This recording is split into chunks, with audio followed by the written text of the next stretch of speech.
Une véritable innovation. La marque Reinette Frosch est parvenue à fabriquer des matériaux d'emballage à partir d'une proportion extrêmement élevée de plastique recyclé. La source de cette matière valorisable est révolutionnaire.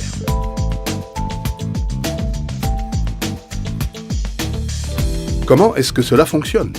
Près de 2 millions de tonnes de déchets sont collectés chaque année en sac jaune. Près de la moitié de ces déchets est inutilement incinérée. C'est là que nous intervenons. Nous traitons les emballages PET provenant de la collecte en sac jaune. Après un tri préalable et un lavage de ces emballages PET, la matière propre est broyée en flocons.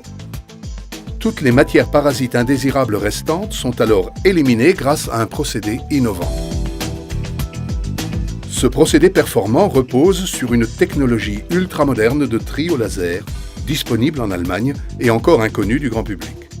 Grâce à une technologie laser sophistiquée, les flocons sont notamment débarrassés des dernières particules de polluants chimiques. Le résultat? Une matière première secondaire propre, la matière recyclée provenant du sac jaune.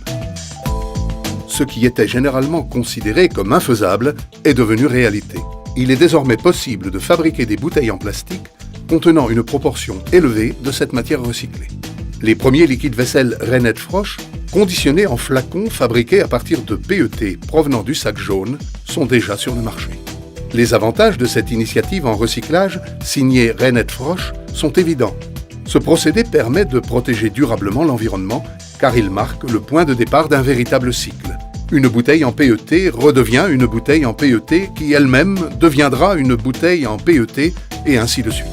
Pour la première fois, il est fait usage de ressources qui, sinon, seraient irrémédiablement perdues. Par cette initiative en recyclage, la marque Reinette Frosch et ses partenaires se sont fait les pionniers d'une passionnante démarche d'avenir.